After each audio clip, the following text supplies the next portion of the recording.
Assalamualaikum warahmatullahi wabarakatuh. Hello guys, welcome tutorial PLC. Ya, kali ini kita akan belajar video random kayak itu ya. Jadi udah sekian lama bikin tutorial tapi belum ada kayak yang lengkap gitulah. Saya ingin melengkapi apa-apa yang belum ada di channel ini kayak itu.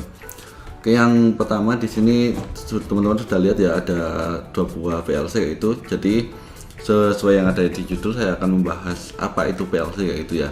Jadi PLC sendiri itu Programmable Logic Controller. Ini teman-teman bisa lihat ya, Programmable Logic Controller seperti itu. Jadi untuk PLC sendiri itu dari istilahnya saja sudah kelihatan ya, dia sebagai Programmable Logic Controller ya. Berarti untuk membuat program yang sesuai dengan logika kayak gitu ya, kemudian untuk mengontrol sesuatu, istilahnya gampangnya kayak gitulah. Untuk di sini pertama akan saya jelaskan dulu ya teman-teman ya. Jadi ada dua jenis PLC. Ada jenis PLC ini modular, kemudian ini jenis PLC compact kayak gitu ya. Bedanya apa mas kayak gitu ya. Jadi di sini ada bedanya, ada kelihatan dari segi fisik udah beda kayak gitu ya. Tetapi yang lebih mencolok lagi, kalau PLC modular kayak gitu ya, ini bisa dilepas teman-teman. Jadi misalkan ini saya coba lepas dulu, bentar ya. Nah, ini namanya NREG sebagai pembatas akhir dari sebuah PLC modular. Kemudian ini ada lagi, bentar, ini OD ya, berarti ini adalah output kayak gitu, sorry kotor. Kemudian ada lagi ini ID ya, ini sebagai input kayak gitu. Setelah itu dia ada juga ini namanya CPU. Nah, ini namanya CPU sebagai Central Processing Unit, dan ada juga ini power supply. Nah, kalau PLC modular kayak gitu ya teman-teman, ini bisa dipisah atau dia itu dijual terpisah dari pabrikannya kayak itu. Sedangkan kalau PLC compact ini Mitsubishi ya, ini dia jadi satu kesatuan kayak itu teman-teman.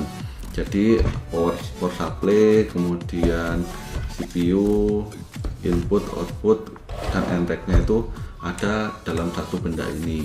Jadi ini namanya PLC compact kayak gitu. Jadi udah paham ya antara beda PLC compact dan PLC modular kayak gitu. Untuk selanjutnya saya akan membahas fungsinya satu-satu ya. Saya akan menjelaskan pakai PLC modular ini biar agar lebih mudah dipahami kayak gitu. Intinya kedua PLC ini sama fungsinya tetapi beda bentukannya, terus juga peruntukannya juga beda kayak gitu ya. Nantilah tanya di kolom komentar apa yang perlu ditanyakan.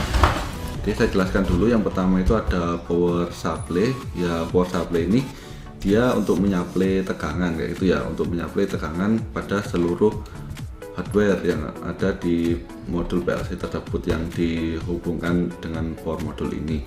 Jadi ini bukan power module untuk eksternal seperti ke aktuator dan lain-lain, yaitu bukan, ini untuk power dari ini hardware PLC nya, CPU, input output dan lain. Ini inputannya AC ya, biasanya 100 sampai 240 volt. Kemudian di modulnya ini mengeluarkan biasanya 24 volt kayak gitu ya, untuk mengontrol semua hardware yang ada kayak gitu. Itu fungsi dari power supply-nya. Kemudian selanjutnya di sini ada CPU ya. Jadi CPU ini untuk Central Processing Unit-nya. Jadi juga ada memorinya kayak gitu. Jadi nanti ketika ini kita hubungkan dengan perangkat yang lain, dia merekam, bisa menggambarkan input itu mendeteksi benda nggak sih kalau sensor kayak gitu. Kemudian kontaktornya itu kontaktornya itu sedang nyala apa enggak sih, itu bisa kita rekam dalam memori PLC ini kayak gitu teman-teman. Intinya untuk menyimpan data program kita seperti itu fungsi dari CPU nya. Kemudian setelah itu ada lagi input ya, input device. Jadi ini berfungsi sebagai, kalau kita sebagai manusia itu panca inderanya kayak gitulah. Kalau panca indera kita kan misalkan tangan ini kan kalau ini kan sebagai peraba. Nah ini kan sensor, nanti sensor itu dihubungkan ke sini nih, ke inputannya kayak gitu. Misalkan Di sini kan ada beberapa terminal, kan banyak nih. Nah, untuk prakteknya udah ada di video yang saya lain, ini lebih ke teori kayak gitu.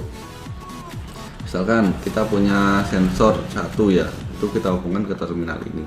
Maka nanti ketika sensor itu aktif di sini, teman-teman kan lihat nih ada 0, 1 dan seterusnya. Nanti di 0 ini ada indikatornya, dia bisa nyala kayak gitu.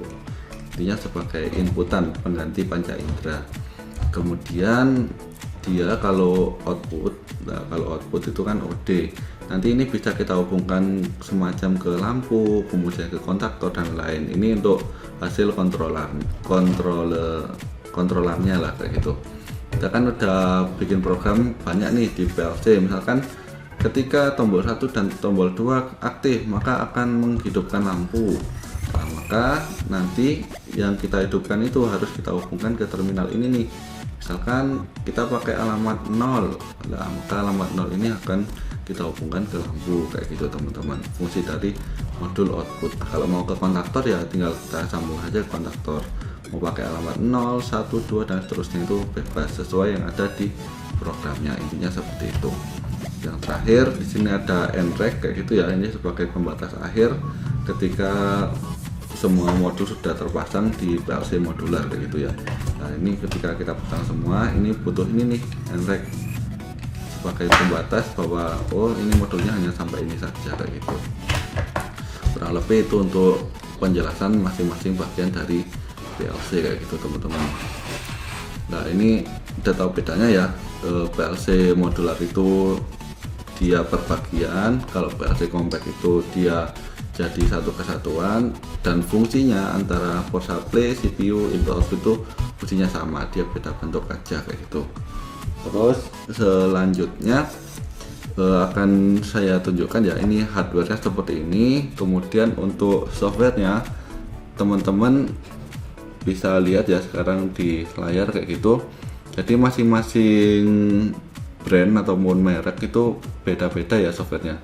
Contohnya kalau Omron itu ada beberapa software. Ini saya tunjukkan yang CX Programmer. Bentukannya seperti ini. Ini untuk software CX Programmer kayak gitu. Nah, terus ada lagi nih Siemens pakai Simatic Manager. Nah, kita tunjukkan dulu softwarenya seperti apa. Tunggu ya. Nah, ini softwarenya kalau Siemens itu kayak gini, Simatic Manager. Nanti juga masing-masing brand itu juga punya software lain lagi gitu ya, jadi banyak versinya juga kayak gitu. Ini Simatic Manager seperti ini. Sorry iklan. Nah, kayak gini nih tampilannya beda lagi kayak gitu. Tapi intinya ini tetap untuk tempat kita membuat program. Ada lagi Mitsubishi pakai Gearbox kayak gitu ya. Ya seperti ini lagi tampilannya, beda lagi kayak gitu. Tapi intinya sama, dia itu fungsinya digunakan untuk membuat program kayak itu teman-teman. Nah, program kan akan kita buat di sini nih, di dalam komputer ataupun laptop kita kayak gitu. Setelah program itu kita buat kayak itu teman-teman ya. Nah, misalkan kita buat program di sini. Dan nanti ini kan saya tunjukkan di kamera sekarang. Ini ada kabel USB, misalkan pakai komunikasi serial ya. Ini saya hubungkan ke laptop. Terus selanjutnya ini saya hubungkan ke ini ya, ke port yang ada di PLC. Nah, program yang ada di laptop kita itu nanti akan kita kirim, itu namanya transfer atau download ke PLC kita, sehingga PLC ini bisa menyimpan program yang sudah kita buat kayak itu teman-teman. Nanti misalkan tombolnya di sini teraktuasi, maka menghidupkan output. Nah, itulah kurang lebih gambaran umum cara kerja PLC kayak itu teman-teman. Oke, mungkin itu ya saya simpulkan dulu. Jadi PLC ini intinya adalah perangkat yang mempunyai CPU untuk memprosesing hasil inputan, kemudian kita buat programnya sehingga menghasilkan output sesuai yang kita inginkan kayak gitu teman-teman. Oke, mungkin itu ya penjelasan tentang PLC, apa itu PLC. Mungkin kalau ada pertanyaan silahkan tanyakan di kolom komentar. Terima kasih sudah menonton, semoga bermanfaat. See you on the next tutorial. Wassalamualaikum warahmatullahi wabarakatuh.